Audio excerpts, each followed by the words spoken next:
하나님의 이름을 빙자한 죄야. 창세기 34장 18절에서 31절 말씀입니다.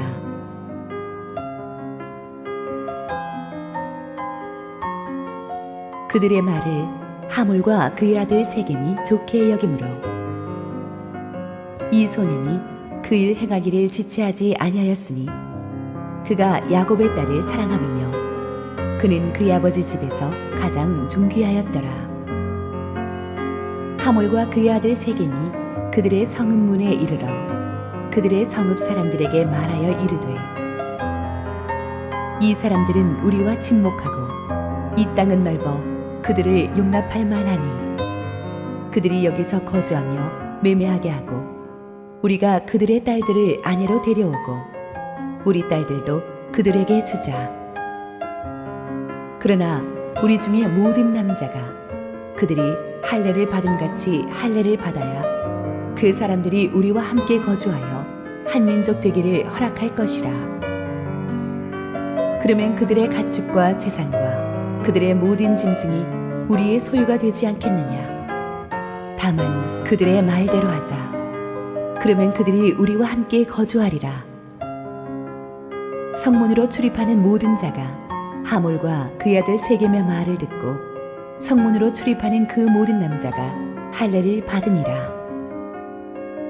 제3일에 아직 그들이 아파할 때에 야곱의 두 아들 디나의 오라버니 시몬과 레위가 각기 칼을 가지고 가서 몰래 그 성읍을 기습하여 그 모든 남자를 죽이고 칼로 하몰과 그의 아들 세겜을 죽이고 디나를 세겜의 집에서 데려오고 야곱의 여러 아들이 그 시체 있는 성읍으로 가서 노력하였으니 이는 그들이 그들의 누이를 더럽힌 까닭이라.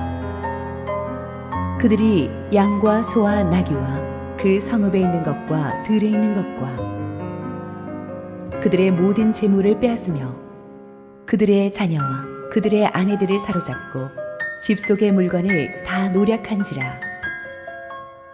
야곱이 시몬과 레위에게 이르되 너희가 내게 화를 끼쳐 나로 하여금 이 땅의 주민 곧 가나안 족속과 브리스 족속에게 악취를 내게 하였도다. 나는 수가 적은즉 그들이 모여 나를 치고 나를 죽이리니 그러면 나와 네 집이 멸망하리라. 그들이 이르되 그가 우리 누이를 창녀같이 대우함이 옳으니이까. 할렐루야. 우리 하나님께 감사와 영광의 박수 올려드리겠습니다. 축복된 주일 예배, 우리 또 폭우를 뚫고 달려오신 여러분 모두에게 하나님 은혜가 충만하기를 소원합니다. 우리 함께 한번 기도하시고 하나님 말씀 보겠습니다. 사랑하는 아버지, 은혜를 감사합니다. 오늘도 빗길을 운전해서 이곳에 오신 우리 성도님들 함께 축복하여 주시고 부족한 죄인 감추시고 주 은혜만 드러내 주시옵소서. 예수님 이름으로 기도했습니다. 아멘. 지난주 본문에서 우리는 야곱의 딸 디나가 세겜에 놀러 나갔다가 세겜 추장에게 성폭행당하는 아주 가슴 아픈 스토리를 살펴보았습니다. 성경은 이렇게 세상의 악을 우리가 몸담고 있는 현실을 적나라하게 정직하게 말해주는 책입니다. 10손가락 깨물어서 안 아픈 손가락이 없을 정도로 자식은 부모에게 다 귀합니다. 하물며 11아들 뒤에 얻은 귀한 외동딸 디나가 야곱에게 얼마나 금지옥이 딸이었을지는 우리가 짐작하고도 남음이 있습니다. 그런데 그 귀한 딸이 인생의 꽃이 피어보기도 전에 그만 이방인 젊은 추장에게 순결을 빼앗겼으니 아버지 야곱이 겪었을 충격은 우리가 상상하고도 남음이 있습니다.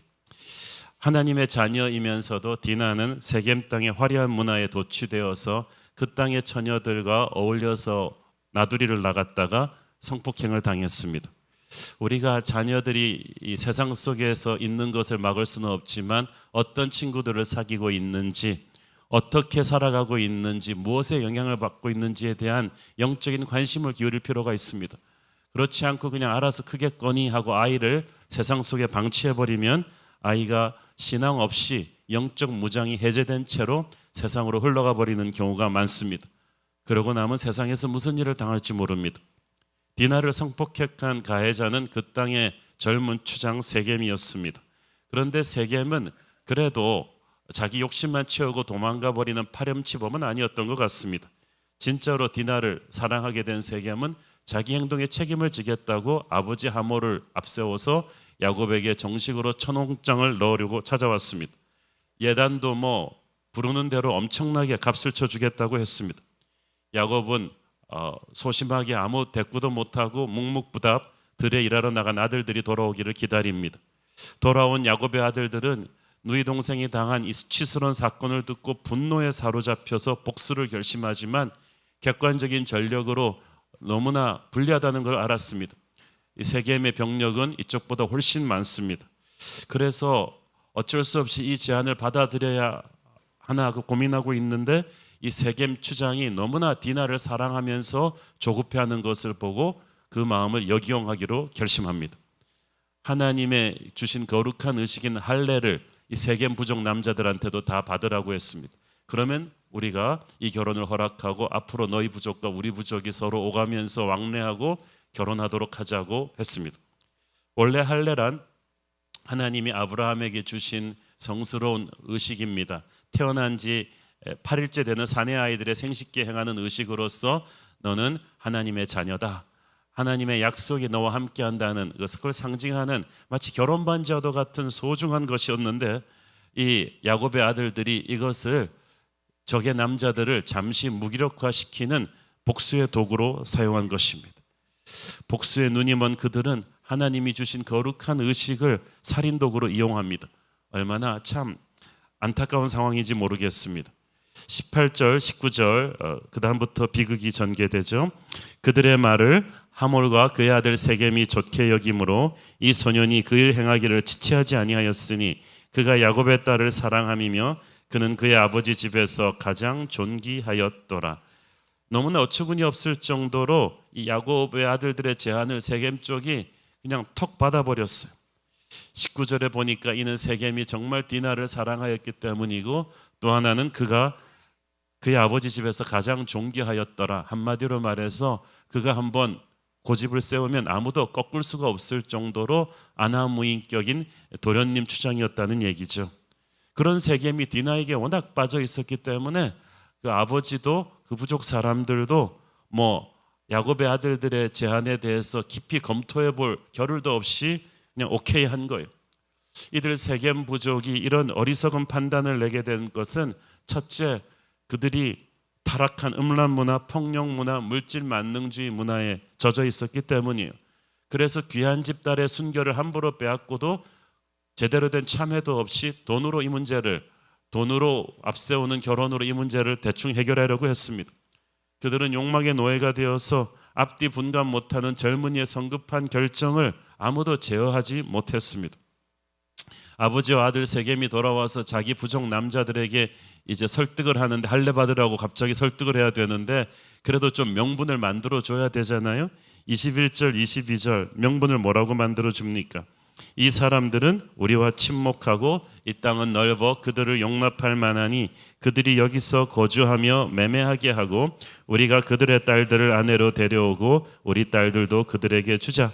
그러나 우리 중에 모든 남자가 그들이 할례를 받은 같이 할례를 받아야 그 사람들이 우리와 함께 거주하여 한민족 되기를 허락할 것이라. 23절 그러면 그들의 가축과 재산과 그들의 모든 짐승이 우리의 소유가 되지 않겠느냐. 다만 그들의 말대로 하자. 그러면 그들이 우리와 함께 거주하리라. 그러니까 자기가 디나를 갖고 싶어서 이렇게 희생을 강요하기는 좀 멋쩍으니까 이거 다 나만을 위해서 하는 게 아니다. 내가 부족의 추장으로서 우리 부족의 안녕과 우리 부족의 부를 더 늘릴 수 있는, 증식시킬 수 있는 기회다. 이건 우리가 이 사람들한테 시민권 주고 주저앉히면 이 사람들 봐라, 하나같이 뛰어난 장사꾼들이고 뛰어난 목동들이다. 아주 뛰어난 인력을 우리가 유치하는 거고 그들이 가진 이 재산 봐라. 이 엄청난 가축대 우리가 그들과 함께 이제 결혼해서 한 부족이 돼서 살게 되면 그거 다 우리가 차지하게 되는 거다 라면서 그럴듯한 막 명분을 내세워요. 참 이 세겜을 보면 어리석은 사람이죠. 정욕에 못 이겨 사고를 치고 죽을 기림도 모르고 야곱의 아들들의 제안을 덥석 물어버리고 그리고 말도 안 되는 명분을 가지고 물질주의적 명분으로 자기 부족 사람들을 설득합니다. 세겜도 어리석고 그 생각을 아무 생각 없이 따라간 이 부족 사람들도 참 어리석죠. 결국 그 어리석음으로 인해서 그들은 자기 목숨으로 대가를 치릅니다. 또 한 가지 정말 가슴 아픈 일은 세겜이 일족이 할례 받는 문제에 대해서 전혀 이 영적인 의미에 대해서 아무도 토론하지 않았다는 거예요. 그들은 단순히 이 할례를 통해서 야곱 일족과 혼인 동맹을 맺어가지고 물질적인 이득을 취하겠다 그 생각만 하고 있어요. 그런데 할례가 원래 그런 게 아니잖아요. 여기에는 이 거룩한 할례 의식을 복수의 도구로 이용한 할례의 의미를 알고 있는 야곱의 아들들의 책임이 큽니다. 할례는 믿음의 조상 아브라함에게 주신 하나님의 언약의 징표인데 이것을 그 언약의 의미를 모르는 이방인들한테 복수의 도구로 쓰기 위해서 그냥 시킨 거예요.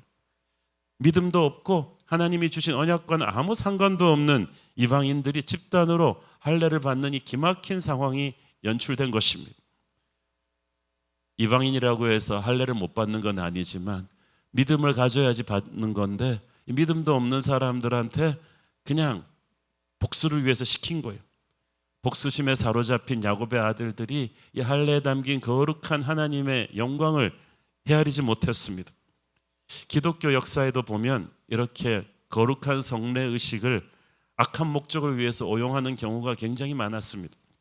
4세기 초에 기독교 핍박이 끝나고 로마가 정식으로 기독교를 국교로 채택했을 때 이제 신앙의 자유가 생긴 건 좋았지만 그 다음부터는 거꾸로 출세하고 로마에 인정받기 위해서는 주변 국가 왕들과 귀족들이 다 세례를 받아야만 했어. 그래서 믿음도 없으면서 그냥 앞다투어 세례를 받고 또 로마 정부는 그것을 장려하는 그런 일들이 많이 일어났어요. 세례 같은 거룩한 성례 의식이 타락한 거예요. 그것은 곧 기독교 교회의 타락으로 이어졌습니다. 하나님은 이 거룩한 것을 영적인 의미를 모르고 함부로 악한 동기로 남용하는 것을 용서하지 않으세요. 어쨌든 그렇게 해서 세겜의 부족 남자 모두가 할례를 받았습니다. 겉으로는 너희가 할례만 받으면 우리와 한 민족이 될 것이다 라고 야곱의 아들들이 어퍼했지만 그 아들들의 실제 목적은 딴 데 있었죠. 누이 동생의 순결을 빼앗은 세겜은 물론 그 일족 남자들 모두를 죽여서 복수하겠다는 분노를 그들은 키우고 있었어요. 겉으로는 이 종교적인 마스크를 쓰고 속으로는 세상 사람보다 더 무서운 복수심을 키웠습니다. 25절 27절을 보면 그렇게 해서 세겜 부족 남자들이 전부 다 할례를 받고 사흘째 아주 고통이 극에 달해서 아주 무방비 상태가 되었을 때 야곱의 아들들이 시므온과 레위가 앞장서서 칼을 들고 가서 이 사람들을 다 죽여버리죠. 남자들을 다 죽이고 그 다음부터는 야곱의 다른 아들들까지 뛰어와서 그 성에 들어가서 물건을 노략질하고 부녀자와 아이들까지 다 잡아들입니다. 이에는 이로 갚는 게 아니고 저쪽은 이만 뽑았는데 이쪽은 가서 입 뽑고 눈 뽑고 팔다리 자르고 완전히 저쪽 본거지를 초토화시킨 거예요. 그게 복수의 본질입니다. 절대 이에는 이로 끝나지 않습니다. 처음에는 누이 동생이 성폭행 당한 것으로 복수를 시작했는데 그 복수의 강도가 엄청나게 커져버렸어요. 인간은 당한 만큼 갚지 않아요. 항상 이자까지 붙여서 갚습니다. 복수는 그래서 하면 할수록 눈덩이처럼 그 가해 정도가 커지기 때문에 절대로 개개인의 문제로 끝나지 않고 이것이 부족의 싸움이 되고 국가 간의 피 흘림이 되고 그리고 세월이 가도 더 큰 피를 부르게 되는 것입니다. 그래서 예수님께서는 원수를 갚지 말라고 하셨습니다. 여러분 수술은 해야 되지만 돌팔이 의사가 수술하면 후유증이 심각해집니다. 반드시 명의가 수술을 해서 딱 아픈 부위만 내고 봉합해야 깨끗하게 회복이 돼요. 물론 정의는 집행되어야 하지만 인간은 그 정의를 제대로 집행할 수 있는 공정성과 올바른 판단력이 없어요. 오직 하나님만이 올바르게 정의를 집행하실 수 있습니다. 그래서 하나님께서는 너희들이 어설픈 손으로 복수해서는 안 된다고 하신 거예요. 보면은 항상 하나님께서는 의인의 손으로 악인을 복수하시는 것이 아니라 악인은 악인에 의해서 죽어요. 의인의 손에 하나님께서 피를 묻히게 하지 않게 하십니다. 여러분에게 해를 가한 어떤 사람을 향해서 여러분의 손으로 칼을 들지 않기를 바랍니다. 여러분의 손에 피를 묻히지 마십시오. 그러면 정의는 어떻게 세웁니까? 가장 지혜롭고 정의로우신 하나님께서 반드시 하나님의 방법으로 갚으실 것입니다. 그러므로 복수를 포기하는 것, 그리고 용서를 선택하는 것, 이것은 믿음입니다. 정의의 하나님께서 반드시 정의를 제대로 행하실 것이라는 믿음을 가지고 하나님에게 맡기는 것입니다. 로마서 12장 19절 시작. 내 사랑하는 자들아, 너희가 친히 원수를 갚지 말고 하나님의 진노하심에 맡기라. 기록되었으되 원수 갚는 것이 내게 있으니 내가 갚으리라고 주께서 말씀하시니라. 그러므로 크리스천의 용서는 그냥 잊어버리고 아무것도 안 하는 게 아니라 오직 하나님의 손에 정의의 집행을 맡기는 것입니다. 그래서 우리의 용서는 믿음인 거예요. 하나님께서 하나님의 방법으로 해결하실 것을 믿어야 되는데 우리가 이걸 못 믿으니까 자꾸 자기가 칼을 들고 직접 심판을 하려고 나섭니다. 야곱의 아들들이 바로 그런 케이스죠. 그래서 성폭행을 집단살인과 노략질로 갚았는데 이것은 돌이킬 수 없는 사태의 악화를 가져옵니다. 여러분, 우리도 세상 살다 보면 이렇게 누구한테 상처를 받고 위해를 받고 위협과 유혹 앞에서 큰 상처를 받는 경우가 있어요. 그때마다 우리가 분노를 폭발시키고 보복한다면 우리는 거룩함을 잃게 됩니다. 그리고 평소에는 생각도 할 수 없는 파괴적이고 악한 일을 저지르게 되죠. 아무리 상대의 악에 지나치고 정당성이 우리에게 있다고 해도 피해 복수는 결코 주님께 인정받지 못합니다. 교회 역사에서 가장 어두웠던 시기 중 하나가 종교전쟁입니다. 이 중세기 종교전쟁에 기독교가 저지른 큰 죄가 두 번 있었는데 하나는 중세 십자군 전쟁이에요. 성지를 탈환한다는 목적으로 십자가를 앞세운 그들이 가서 그 중동에 있는 모슬람 남자, 여자, 어린아이, 노인들까지 잔인하게 성폭행하고 학살하고 마을들을 불태웠습니다. 1000년이 지난 지금도 이슬람은 그것을 기억하고 있어요. 또 17세기 초에는 전 유럽이 개신교와 가톨릭 국가들 간의 피해 전쟁으로 엉켰습니다. 양쪽 다 십자가를 앞세우고 나갔어요. 엄청난 피를 흘렸지만 결국은 아무것도 이룬 것이 없이 상처와 분노만 키웠습니다. 하나님을 믿는다는 사람들이 하나님의 이름을 빙자하여 저지르는 피해 복수는 너무나 큰 상처를 역사에 남깁니다. 우리는 이웃이 우리에게 어떤 잘못을 범한다 할지라도 무익한 분노와 욱하는 성미로 이를 그르쳐서는 안 됩니다. 그때마다 숨을 한번 크게 들이쉬고 한 100가지 세워보십시오. 한 20가지 세우면 숫자를 까먹을 거예요. 마음을 가라앉혀야 합니다. 하나님께 먼저 달려가서 무릎을 꿇는 결단과 절제가 필요합니다. 악을 악으로 갚을 때 문제가 해결되면 좋겠는데 죄를 더할 뿐이지 우리는 결코 악을 이길 수가 없고, 우리 하나님의 사람들이 용서를 포기하고 피해 복수를 시작할 때 그것은 지옥문을 열어주는 것입니다. 마귀가 설치면서 사태를 10배, 100배로 악화시키는 길을 열어주게 됩니다. 물론 디나가 성폭행 당한 거 잘못된 일이죠. 너무나 분하고 억울한 일이죠. 세겜 부족이 제대로 된 참여도 없이 돈으로 해결하려 한 것도 잘못된 일이죠. 그러나 세겜 일족은 하나님을 모르는 사람들이고 야곱과 그의 아들들은 하나님을 아는 사람들입니다. 엄청난 차이입니다.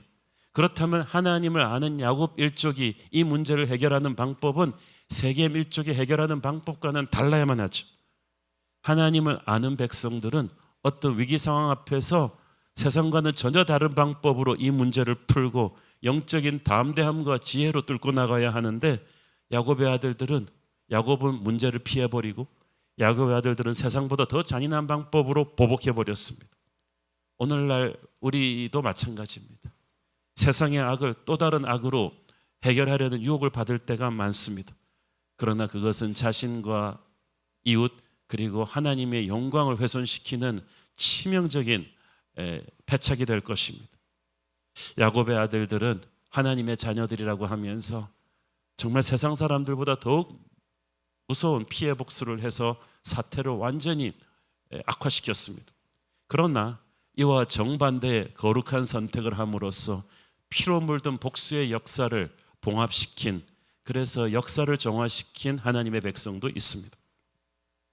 여러분들 아시다시피 수백 년 동안 이 아일랜드는 개신교도와 가톨릭 간의 피에 물든 테러 전쟁으로 인해서 수많은 사람들이 죽어나갔습니다. 그리고도 1980년대까지도 그 피해 테러가 끝나지를 않았는데 그것을 종식시킨 사람이 있습니다. 그것은 골든 윌슨이라는 한 경건한 감리교도였습니다. 1987년 가톨릭계 IRA 테러리스트가 터뜨린 폭탄이 아일랜드 수도 벨패스트 서쪽 마을에서 폭발했습니다. 그날 마침 참전 용사의 날을 맞아서 수백 수천 명의 개신교도들이 운집해 있다가 그 폭발로 인해서 11명이 죽고 63명이 부상당했습니다. 그 피해자 중에 골든 윌슨이라는 독실한 감리교도와 그의 딸이 있었습니다. 두 사람은 구조반이 도착할 때까지 폭발 잔해물에 깔려 있었는데 그의 20살 된 딸 메리는 마지막 힘을 모아서 아빠의 손을 잡고 아빠 사랑합니다 라는 말을 남기고 숨을 거두었습니다. 여러분이 골든 윌슨이라면 그 순간부터 어떻게 하겠습니까? 그 사건 직후에 수많은 정치인들이 언론에서 인터뷰를 했지만 아무도 그들의 말을 기억하지 못하지만 그날 사랑하는 딸을 잃고 병원에 누워서 붕대를 칭칭 감은 골든 윌슨이 한 말은 모두가 기억합니다. 침대에 누운 채로 그는 기자에게 말했습니다. 나는 오늘 사랑하는 딸을 잃었습니다. 그러나 나는 결코 가톨릭 IRA를 향해서 악한 마음을 품지 않을 것입니다. 독한 말을 해보았자 죽은 메리가 살아 돌아오지 않습니다. 나는 오늘 밤부터 매일 밤 하나님께서 나의 딸을 죽인 테러범들을 용서해 주시기를 기도할 것입니다. 우리는 이미 너무나 많은 피를 흘렸습니다. 내 딸을 마지막으로 해서 이 피의 복수가 끝나기를 바랍니다. 그 뒤 태어난 윌슨은 아일랜드를 피로 물들여 오던 개신교와 가톨릭의 화합에 앞장섰습니다. 사실 개신교 극단주의자들은 폭탄 테러를 저지른 가톨릭 IRA에게 똑같은 방법으로 무자비한 민간인 상대의 테러를 보복을 계획했었는데 가장 큰 피해자인 윌슨이 나서가지고 이 가톨릭 지역을 찾아다니면서 용서와 화합을 선포했기 때문에 이 개신교 쪽에서 지금 이런 상황에서 복수를 해봤자 자기들에게 정치적인 자살 행위인 걸 안 거예요. 그래서 개신교도들이 보복하지 않았습니다. 윌슨은 가톨릭 IRA 지도자들을 만나서 그들을 용서한다고 말했고 이제 그만 무기를 내려놓으라고 말했습니다. 여러분도 나처럼 우리 개신교와의 테러 전쟁에서 수많은 사랑하는 가족들을 잃어버린 것을 나는 압니다. Enough is enough. 이제 우리 그만하면 되지 않았나요? 하나님께서 이제 우리가 더 이상의 피를 흘리지 않기를 원하십니다. 마침내 가톨릭 아일랜드 공화국은 개신교도인 윌슨을 처음으로 자신들의 상원의원 정식 멤버로 받아들였습니다. 윌슨이 1995년도에 세상을 떠났을 때 아일랜드와 북아일랜드 전체가 영국 전체가 놀라운 용서의 사랑을 실천한 이 평범한 크리스천의 죽음을 애도해 왔습니다. 그리고 그의 죽음을 터닝 포인트로 해서 수백 년 넘게 지속되어 오던 가톨릭과 개신교도 간의 피로 얼룩진 내전이 그리스도의 용서의 사랑을 실천한 한 사람으로 사랑으로 막을 내리게 되었습니다. 사랑하는 성도 여러분, 야곱의 아들들과 정반대의 선택을 한 하나님의 백성 한 사람을 통해서 하나님께서는 나라의 운명을 바꾸십니다. 역사의 흐름을 바꾸십니다. 그러므로 우리 하나님의 백성들은 복수가 아니라 용서를 선택해야 합니다. 인간적인 힘으로는 어렵지만 기도하면서 예수님의 십자가의 은혜를 붙잡으십시오. 그러면 예수님께서 용서하여 주실 수 있는 능력을 주실 것입니다. 우리가 예수님의 은혜로 용서할 때 마귀가 떠날 것이고 그때 하나님의 역사가 이 상처와 미움으로 점철된 이 역사 가운데서 이루어질 것입니다. 그런데 뒤늦게 이 끔찍한 반응을 알게 된 이 야곱이 정말 비겁한 가장의 무기력한 리더십을 또 보여줍니다. 야곱이 아들들을 꾸짖는 내용을 보십시오. 30절 읽습니다. 야곱이 시므온과 레위에게 이르되 너희가 내게 화를 끼쳐 나로 하여금 이 땅의 주민 곧 가나안 족속과 브리스 족속에게 악취를 내게 하였도다. 나는 수가 적은즉 그들이 모여 나를 치고 나를 죽이리니 그러면 나와 내 집이 멸망하리라. 지금 야곱이 아들들을 꾸짖는 내용을 보면 학살당한 세겜 부족들한테 미안한 마음 하나도 없어요. 하나님 앞에서 아들들이 살인죄를 지은 것에 대해서 하나님께 죄송스럽고 회개하는 마음 하나도 없어요. 그저 야, 세겜 족속과 혈연 관계인 이 가나안과 브리스 족속들이 이 소식을 하면 가만히 있겠냐? 그들의 병력이 우리보다 수십 배 많은데 몰려와서 나 죽이겠다 그러면 어떡하냐? 이 짧은 구절에 이 몇 번 나옵니까? 지금 야곱은 내 목숨이 경각에 취했다. 지금 이게 화가 나가지고 아들들을 꾸짖고 있는 거야. 아들들이 할례라는 거룩한 의식을 모독한 것도 분노하지 않아요. 그저 자기가 이 보복을 당할까 봐 자기 안위를 걱정하고 있는 것입니다. 가정의 영적 제사장인 아버지가 목숨보다 귀중한 가정의 거룩을, 하나님의 영광을 관심을 갖지 않아요. 아무런 행동도 하지 않아요.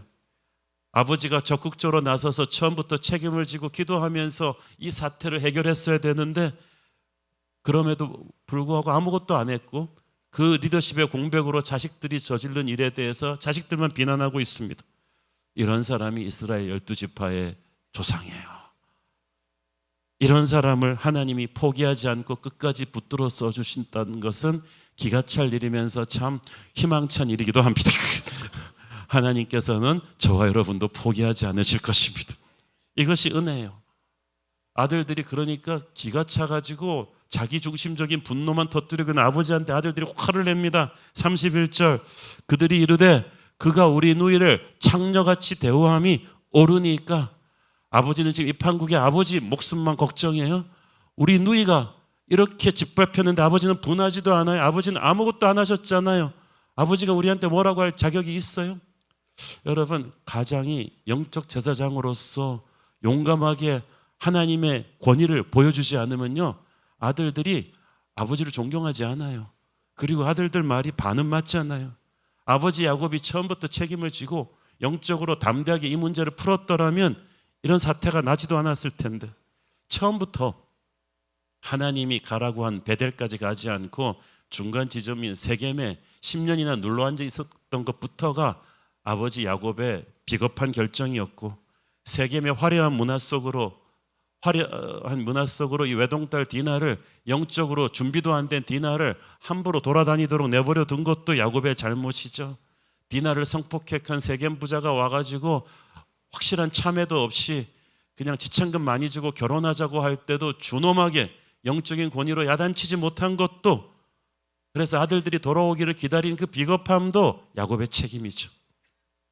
겁이 나서 문제를 피하고 도피하니까 그 리더십의 공백 사이로 아들들이 젊은 혈기로 피해 복수국을 저질렀습니다. 지난주에 이어서 제가 다시 말씀드립니다마는 아버지들이요, 영적으로 각성해야 됩니다. 오늘날 가정의 이 위기는 어쩌면 우리 아버지들이 영적으로 가정의 문제를 책임지고 기도하며 해결해야 될 때마다 도망가 버리고 등을 돌려버린 때문이 아닌가 생각이 됩니다. 그렇게 되면 아버지가 빠져버린 영적 리더십의 공백으로 이 야곱의 아들들의 무지한 피해 복수가 들어오게 될 것입니다. 감정적으로, 인간적으로 문제를 해결해서 사태를 훨씬 악화시키는 거예요. 우리 모두 영적으로 비겁한 아버지가 되어서는 안 될 것입니다. 영적으로 책임을 지고 기도하고 해결하는 아버지가 되기를 축원합니다. 악을 통해서도 그렇지만 하나님의 뜻이 이루어지는 것 같습니다. 야곱의 아들들의 피해 복수는 분명히 잘못된 것이지만 이로 인해서 세겜 일족과 야곱 일족이 서로 섞이지 않고 완전히 갈라서게 된 것은 하나님의 뜻이 이루어진 것입니다. 자칫 잘못했으면 야곱 일족과 세겜 일족이 서로 결혼하면서 한 부족이 될 뻔했죠. 이게 왜 위험하냐 하면요, 야곱 일족이 믿음이 좋아가지고 세겜 일족을 다 전도할 수 있는 영적인 능력이 있었으면 오케이인데, 지금 야곱 하는 거 보니까, 디나 하는 거 보니까, 야곱 아들들 하는 거 보니까 그럴 가능성보다는 같이 섞여 살게 되면 세겜 일족에 의해서 세속화돼 버릴 가능성이 훨씬 높아요. 할례의 의미도 모르고 아브라함의 언약도 모르는 그런 세큘러한 음란 문화와 폭력 문화, 황금 만능주의 세계 문화에 동화되어 버려서 하나님의 백성으로서의 정체성을 잃어버릴 확률이 너무 높은 거예요. 세겜 쪽에서 아무 생각 없이 야곱 일족에게 땅도 주겠다, 돈도 주겠다, 서로 결혼하며 살자, 괜히 그랬겠어요? 아까 세겜이 자기 부족들에게 하는 말 들으셨죠? 야, 그렇게 해서 이 사람들 다 주저앉히고 눌러 살게 되면 그들의 인력, 그들의 돈, 그들의 재산 다 우리 거 되지 않느냐? 바로 그런 속내가 있었던 거예요. 세상은 결코 공짜 점심을 하나님의 사람들에게 주지 않습니다. 달콤하게 유혹해요. 선악과를 유혹하는 마귀의 속삭임이 세상의 유혹에 있는 거예요. 한번 죄를 짓게 한 다음에는 서로 같이 살자고 합니다. 겉으로 보기에는 괜찮은 제안 같지만 만약 그 손을 잡았으면 아브라함에게 주셨던 하나님의 백성으로서의 위대한 꿈은 야곱대에서 끝나버리는 거예요. 그러면 디나 한 사람의 수치가 문제가 아닙니다. 그러나 야곱의 아들들이 저지른 피해 복수로 인해서 어찌됐든 세겜 족속과 야곱 일족이 갈라서게 되었어요. 그리고 야곱은 그 땅에 더 이상 있을 수가 없게 되어서 이제 다음 주 본문에 나오지만은 이제 하나님이 오리지널로 명하셨던 약속의 땅 베델까지 쭉 가게 되죠. 우리가 하나님이 주셨던 오리지널 비전을 순종하지 않고 반쪽짜리 순종을 한다면 이런 아픈 대가를 치르고서라도 하나님은 반드시 목적지로 가게 하실 것입니다. 또 한 가지 오늘 본문을 마무리하면서 우리가 보고 싶은 것은 이 레위 가문에게 임한 하나님의 보혈의 은혜입니다. 오늘 본문 25절에 보니까 앞장서서 형제들 중에서도 칼을 들고 저쪽 남자들을 죽여버린 선봉장이 바로 레위와 시몬이라는 두 아들이에요. 그래서 야곱은 이 두 아들들한테 너무 분노해가지고요, 죽기 전에 이 두 아들들을 바꾸짓고 죽잖아요. 그러면 이 사람들은 대대로 망해야 되는데 참으로 미스테리한 사실은 이 레위 지파가 훗날 회개해서 경건을 회복하는 지파가 됩니다. 그 정도가 아니라 하나님이 이 레위 지파를 어떻게 쓰시냐 하면 이 레위 지파에서 모세와 아론이라는 아주 걸출한 지도자가 탄생합니다. 이 둘을 통해서 하나님이 애굽의 400년 종살이에서 이스라엘을 끌어내시죠. 이 레위인들이 출애굽기 32장에 나오는 광야의 금송아지 사건 대반역 때 유일하게 모세 편에 섰던 사람들이에요. 그래서 앞장서서 하나님의 거룩을 집행해서 우상 숭배한 형제들을 처단해서 하나님이 레위 지파를 칭찬하셨어요. 그리고 그들을 대대로 이스라엘의 제사장 지파로 만들어 주셨어요. 제사장 지파가 뭐냐 하면 레위 가문의 자손들만이 제사장들이 되어서 매년 자기 자신을 위해서, 자기 동족들을 위해서 어린 양을 제사로 드리는 일을 집례하게 된 거예요. 그야말로 교역자 지파, 목사님 지파가 된 거예요. 참 희한해요. 그토록 무지막지하게 남의 피를 흘렸던 레위들의 손을 이제 어린 양의 보혈로 씻기셔서 백성들에게 그 어린 양의 보혈의 용서를 전해주는 그 일을 대대로 레위 자손에게 시키신 거예요. 하나님의 이름을 빙자해서 피해 복수를 저질렀던 레위의 아들들을 그렇게 쓰셨다는 것은 죄인의 괴수를 보혈의 은혜로 구원하여 쓰신 하나님의 축복입니다. 히브리서 9장 14절을 보십시오. 하물며 영원하신 성령으로 말미암아 흠없는 자기를 하나님께 드린 그리스도의 피가 어찌 너희 양심을 죽은 행실에서 깨끗하게 하고 살아계신 하나님을 섬기게 하지 못하겠느냐.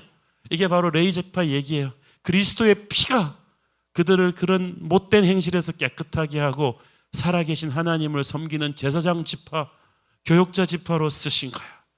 여러분, 성자들이 주의 일을 하는 게 아니라요, 가장 큰 은혜를 체험한 사람들이 주의 일을 합니다. 그러므로 주의 종들은 세상적으로 뛰어난 사람들이 아니라 반드시 보혈의 은혜를 체험한 사람들입니다. 예수의 피로 씻김을 받은 사람들이에요. 예수님의 보배로운 피는 그 어떤 과거의 추악한 죄로부터도 우리를 깨끗이 씻어낼 수 있습니다. 깨끗이 씻어내는 예수님의 피 앞에서 우리를 칠렁쿨처럼 묶어있던 죄의 저주가 끊어지거든요. 요한일서 1장 7절을 보십시오.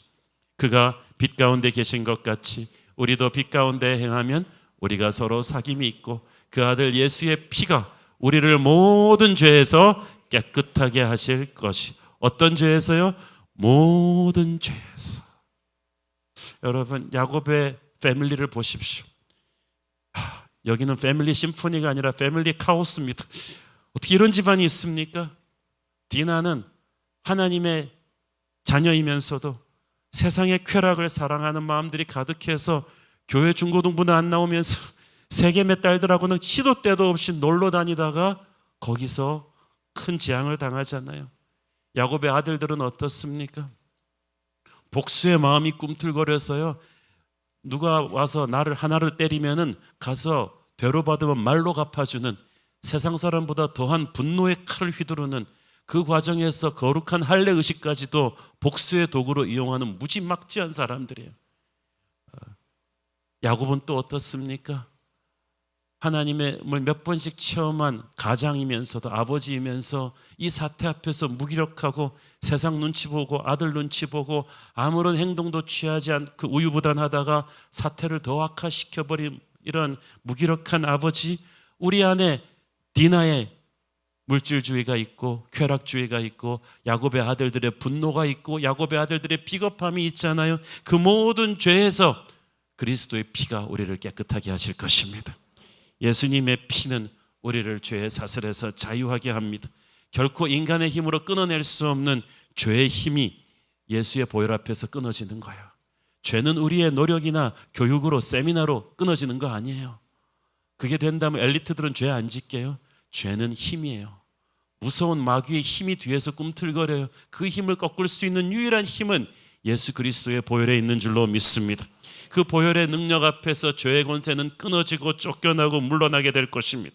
지옥의 귀신들이 어린 양의 보혈이 흘려지는 곳에서 도망가게 될 것입니다. 이 보혈의 은혜가 없이 결코 죄 문제가 해결되지 않아요. 여러분이 살면서 하나님의 자녀들이면서도 야곱의 패밀리처럼 죄를 지을 때가 있습니다. 그때마다 지체 없이 예수님의 십자가 은혜 앞으로 달려 나오셔야 됩니다. 시간이 없습니다. 주님, 제가 죄인입니다. 제가 하나님의 자녀로서 부끄러운 죄를 지었습니다. 용서해 주십시오. 저를 불쌍히 여겨 주십시오. 그리고 십자가 보혈의 은혜를 간절히 붙잡을 때 여러분에게 신비한 하늘의 능력이 임할 것입니다. 어떤 죄의 습관이 여러분을 지속적으로 끌어당기고 있는데 끊을 수 없다. 십자가 보혈의 은혜 앞으로 가지고 나오셔야만 합니다. 여러분의 가정에 어떤 반복되는 죄의 패턴이 있는데 이게 끊을 수가 없다. 그런 게 있어요. 집집마다. 어떤 집은 몇 대째 그 폭금하는 문제 때문에 술을 그렇게 많이 마셔가지고 할아버지 때 집안이 술 때문에 망했는데 아버지 때도 똑같고 아들 때까지 이게 다 내려와요. 끊을 수가 없는 걸 누가 끊게 합니까? 십자가 보혈의 은혜가 끊게 합니다. 어떤 집안은 노름 때문에 폐가 망신하는데 아들 때 또 노름을 하고 또 노름을 하고, 어떤 집안에는 성적인 타락의 문제가 끊이지를 않고, 어떤 집안에는 가정폭력의 문제가 끊이지를 않고, 이런 반복되는 죄의 패턴이 있다면 여러분이 그것을 감지하시고 십자가 보혈의 은혜 앞으로 여러분의 가문의 죄를 가지고 나오십시오. 오늘이 바로 그때입니다.